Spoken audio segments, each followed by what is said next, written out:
Shalom, queridos ouvintes. Mais um audiobook que se encontra no capítulo 4 do livro O Espírito Santo, meu companheiro.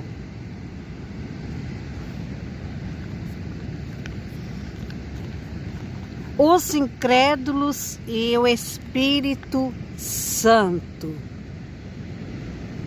A Bíblia descreve o estado espiritual dos incrédulos como mortos nos vossos deleites e pecados. Éfesos 2, versos 1. Isso não quer dizer que o incrédulo não tenha alma. Entretanto, sua alma está tão longe do céu e da presença de Deus que se tornou insensível ao reino do Criador. Se persistir nesse estado caótico, ao morrer fisicamente, sua alma irá para o inferno, que é um lugar separado do céu e de Deus. O que podemos fazer por essas almas endurecidas e insensíveis, mortas em délitos e pecados? Esclarecer-lhes que devem renunciar a seus pecados e aceitar a vida eterna que Deus dá. Existe alguém que trabalha incessantemente entre os incrédulos, o Espírito Santo. A Bíblia ensina: as coisas que o olho não viu e o ouvido não ouviu e não subiram ao coração do homem, são as que Deus preparou para os que o amam. Mas Deus nos revelou pelo seu Espírito. Coríntios capítulo 2, versos 9 e 10. Em outras palavras, incrédulos não podem entender a salvação de Deus por meio dos 5 sentidos humanos ou da razão. Somente pelo poder da revelação interior podem receber a luz, entendimento conveniente à salvação. Como o Espírito trabalha junto aos incrédulos? A respeito disso, o próprio Jesus explicou muito bem em João, capítulo 16, versos 8. Diz que o Espírito Santo convencerá o mundo do pecado. Convencendo o mundo do pecado. Todas as pessoas nasceram com uma natureza pecaminosa. Nos Salmos 51, versos 5, lemos: certamente em iniquidade fui formado, e em pecado me concebeu minha mãe. Alguém poderia perguntar: o que é que isso tem a ver comigo? Quando consideramos o significado original de pecado, descobrimos que estamos numa posição aterrorizante. Percebemos ser impossível admitir que não temos nada a ver com o pecado. Em geral, as pessoas chamam de pecado apenas os atos errados, cometidos de forma que outros percebam. Porém, o pecado tem raízes em lugares mais profundos que nos parece. A Bíblia mostra como e por que o homem não consegue evitar produzir frutos pecaminosos. O estado pecaminoso de uma pessoa compreende a separação de Deus. Esse estado, chamado pecado original, faz parte do homem. Pelo que, como por um homem entrou o pecado no mundo, e pelo pecado a morte, Romanos 5, versos 12. Pela ofensa de um morreram muitos. Romanos capítulo 5, versos 15. Adão desobedeceu a Deus e foi lançado fora de sua presença nessa situação. Adão produziu a humanidade. Como resultado, todos os descendentes de Adão, sem sombra de dúvida, nascem separados de Deus. Vejamos um exemplo familiar. Suponhamos que um casal foi exilado para uma ilha solitária e lá a esposa teve filhos. As crianças não podiam ter determinado o lugar de nascimento, assim tão longe da terra natal.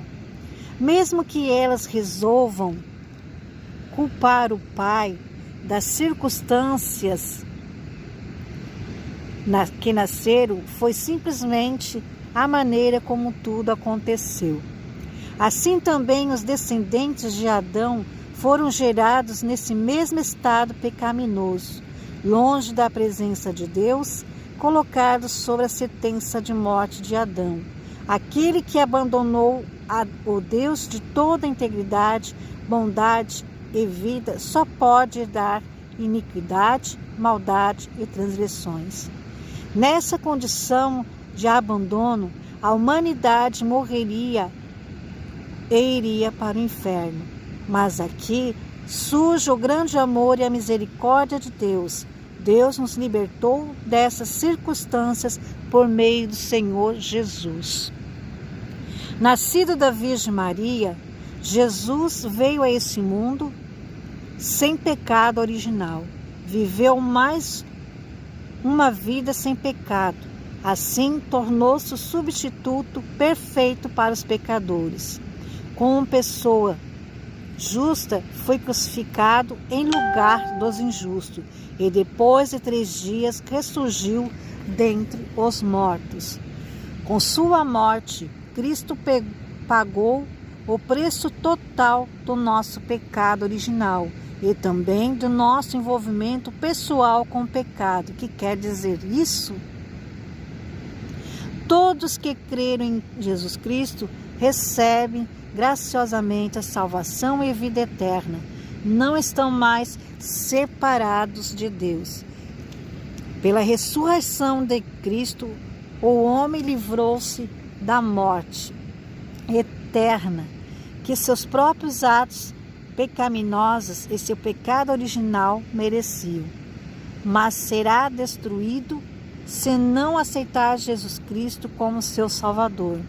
Por esta razão, não posso deixar de enfatizar o quão urgente é que a mensagem do Evangelho seja pregada. Como podemos despertar a alma insensível e morta para receber a grande mensagem do Evangelho? Quem pode convencer pecadores a correr para refúgio da salvação, se eles em geral nem reconhecem o seu estado desesperador, nem percebem o perigo que os rodeia?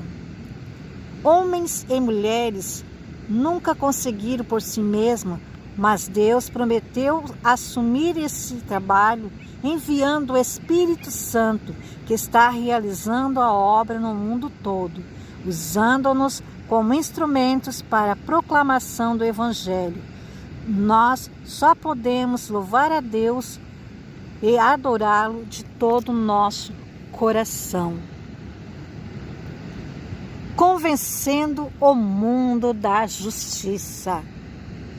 O Espírito Santo também convencerá o mundo da justiça, porque vou para o Pai e não me vereis mais.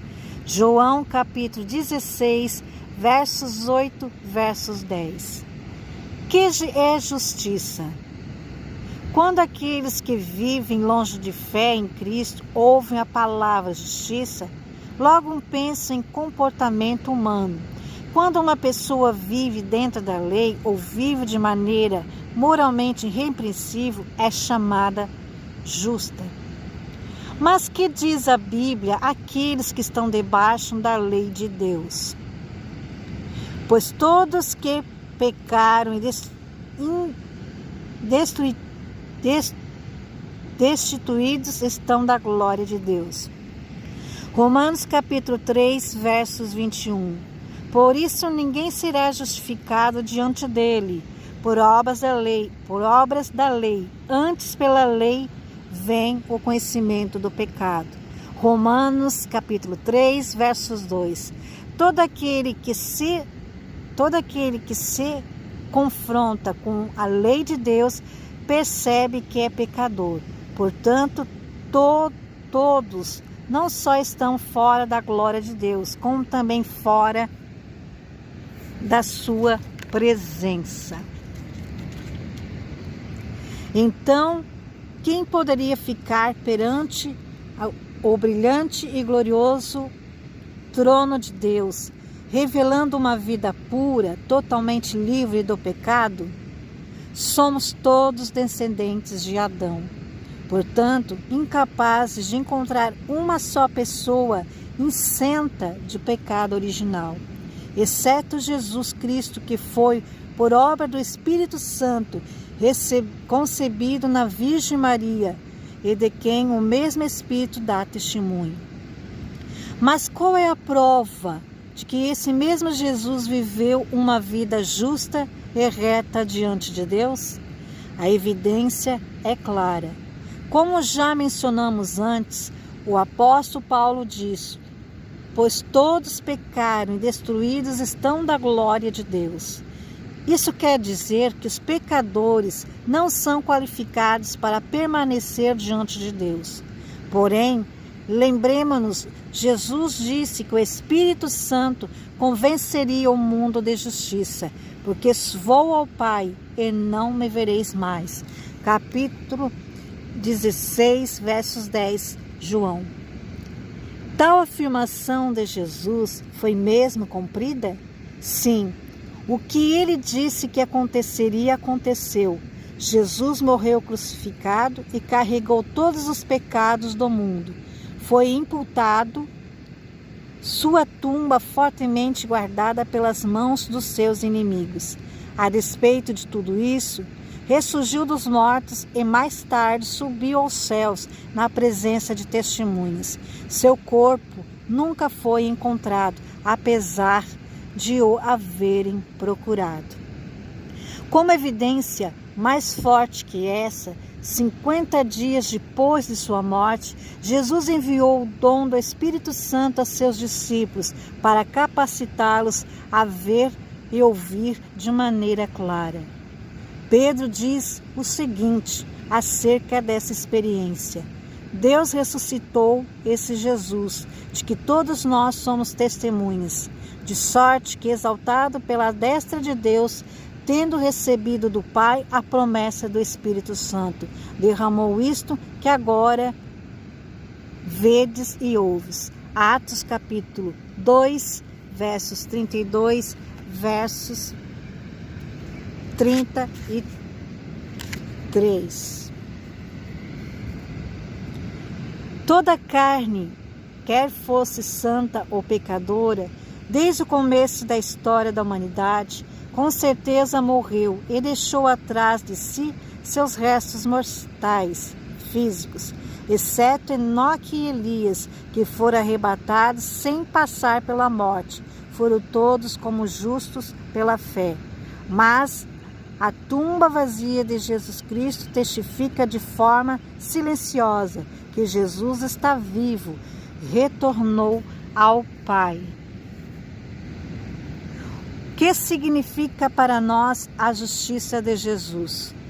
Um pecador não pode nunca redimir outros pecadores, mas a morte de Jesus redime nossos pecados. Citamos em Romanos 3, 23, verso 24, pois todos pecaram e destruídos estão da glória de Deus, e são justificados gratuitamente pela sua graça, pela redenção que há em Cristo Jesus.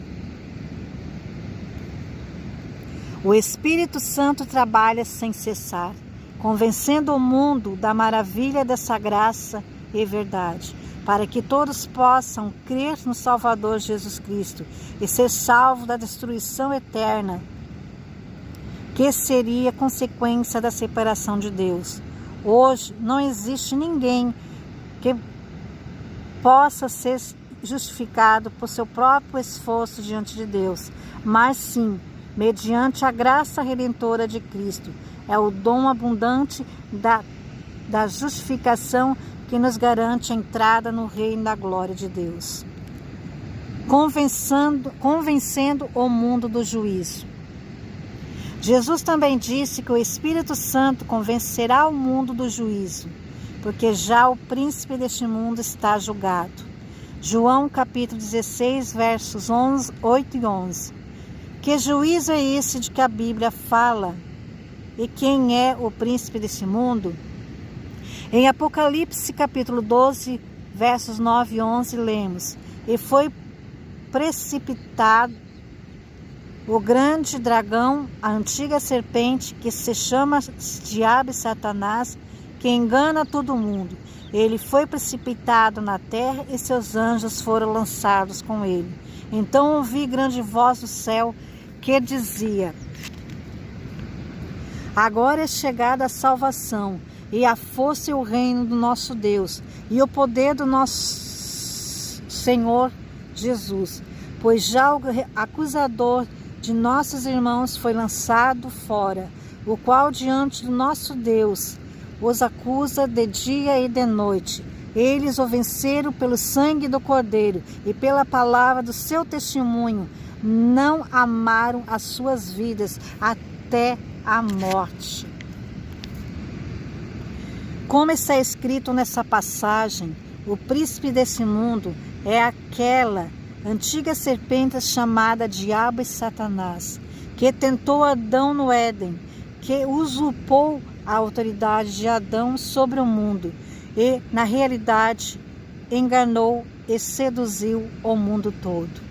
Em sua origem, quando Deus criou esse mundo, deu a Adão e a Eva autoridade para governá-lo.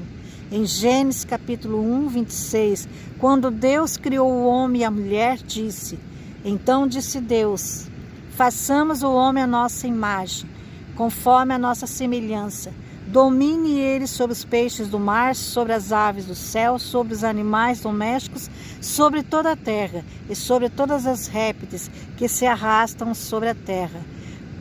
Como rei e rainha, Adão e Eva foram criados para dirigir e governar o mundo.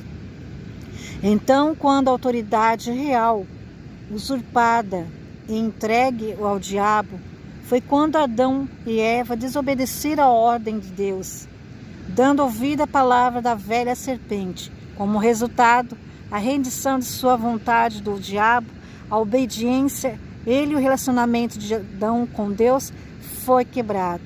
O homem não só se tornou servo do diabo, como também rendeu-lhe obediência e carregou-lhe o território que Deus lhe confiava. Desse dia em diante, o mundo inteiro jaz no maligno. João capítulo 5, verso 19. E desde então o diabo fez esforço supremo para se pôr a Deus e interferir o seu plano.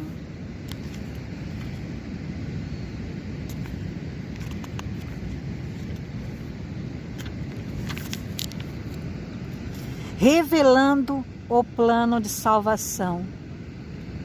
Incrédulos que têm sido convencidos do pecado, justiça e juízo, aqueles que estão sendo encaminhados em toda a verdade, devem deixar sua vida pecaminosa e confiar em Jesus pela fé. Porém, muitas vezes, seu raciocínio humano diz-lhes que andar em Cristo é muito difícil. Eles divisam um abismo que pensam ser intransponível. Pessoas que interpretam o Espírito apenas pela razão caem nesse abismo e não conseguem passar pela ponte da fé. Como incrédulos, poderão transpor esse abismo e entrar na bênção maravilhosa que nós cristãos gozamos quando meditamos na palavra e o pregamos? Lembramos-nos das palavras de nosso Senhor Jesus: para os homens é impossível, mas não para Deus. Marcos, capítulo 10, versos 27. Deus realizou esse milagre que para o homem impossível, e ainda realiza milagres nos dias de hoje.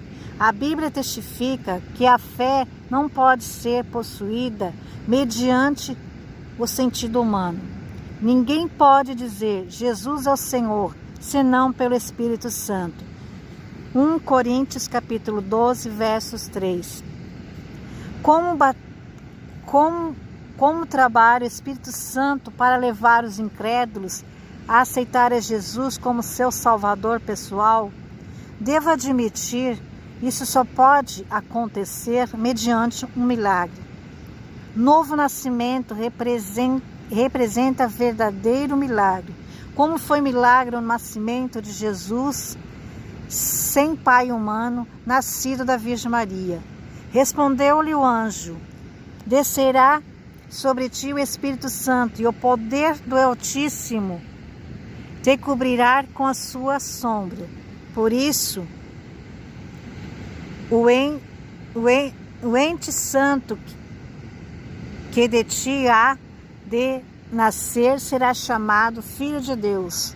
Lucas capítulo 1 e 35. A encarnação de Jesus é puro milagre. O mesmo milagre é necessário para Jesus habitar no espírito de uma pessoa.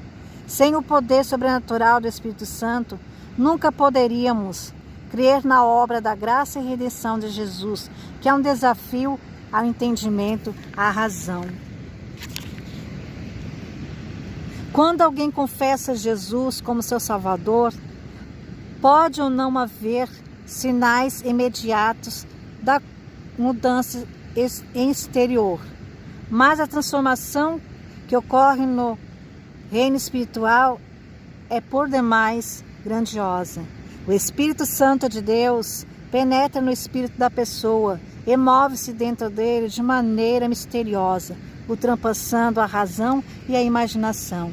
O Espírito Santo coloca a divina fé, a fé salvadora, no coração daquela pessoa. Embora a mente dessa pessoa ainda esteja cheia de dúvidas, o Espírito Santo é ainda a crer o coração. O poder de crer transborda e transpõe o abismo que existe entre razão e a fé. Pelo poder do Espírito Santo, nossa salva e segurança entra na bem-aventurança da fé. Começa então a ler a Bíblia, orar, ouvir sermões, sempre com o auxílio do Espírito Santo. O alicerce da sua fé se fortalece de tal modo que ela pode entrar no mundo cintilante da verdade. E esse mundo agora pode ser explicado à razão humana e ao intelecto. Repetindo, a fé não é adquirida mediante entendimento e sabedoria, mas mediante um milagre do Espírito Santo. Quando o homem é tocado em seu coração, depois de ouvir a palavra de Deus, ele começa então a cultivar o conhecimento do seu entendimento racional. Como Paulo disse, nenhum homem pode chamar Jesus de Senhor a não ser pelo Espírito Santo. De modo similar, a pregação do Evangelho torna-se impossível se não nos associarmos ao Espírito Santo. Hoje, muitas igrejas estão perdendo membros e muitos cristãos são atormentados por dúvidas, porque o homem tenta pregar o Evangelho de forma calculada e com força própria, esforço próprio. Isso é impossível. Nós precisamos do Espírito Santo. Quando tentamos encaminhar incrédulos ao Senhor, devemos, acima de qualquer coisa, orar com fervor pela misericórdia, ajuda do Espírito Santo, tomando-os os seus instrumentos e permitindo-lhe usar-os numa pregação cheia de sua plenitude. Se depois de tomadas essas atitudes é que podemos ver diante de nossos olhos bênçãos imagináveis, poderemos então presenciar rebanhos de pessoas entrando no mundo abençoado da fé. Queridos amados ouvintes, eu encerro essa leitura desse dia. Fica para a vossa meditação, acompanha aí o audiobook. E se você chegou até aqui, deixa o hashtag, deixa aí a palavra, o versículo que chamou a sua atenção e deixa embaixo da descrição para que eu veja que você chegou até aqui e que alguma palavra nesse capítulo te chamou a atenção. Eu estarei deixando meu coraçãozinho, estarei falando aí com você, ok? E para não ficar longo, quero finalizar pedindo a você, deixe seu like, deixe seu joinha, compartilhe para que o YouTube entenda que vocês estão gostando aqui do canal e dos conteúdos. Até amanhã, o próximo capítulo que continua no capítulo 5. Um beijo no coração e até mais, se assim Deus de Israel nos permitir.